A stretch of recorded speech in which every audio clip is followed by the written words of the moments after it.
actually, as far as the budget goes, we're probably within $150 a month of our projected budget. We've allowed it to be there.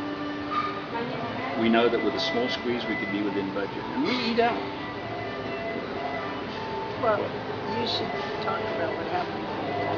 Well, in the beginning, when we first arrived, we stayed at a hotel for 5 days and ran around looking for a place to move into. We found a spot, a little cottage, actually behind the pub on the Lake Road.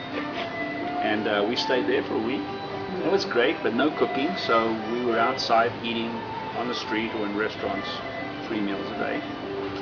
And eventually we found a spot, talked with a lot of people, and found ourselves a really nice apartment. And it costs us now 1,200 baht, which is 400 US dollars, 12,000, 400 US dollars a month.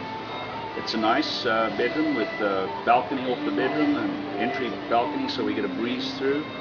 Nice kitchen to cook in, and then I think our electrical bill and our water bill came to another 1,800 baht. So it's 50 bucks, 60 US dollars. Because we ran the air when it was so hot. During the hot season, we ran the air conditioning quite a lot, and so our budget worked out well.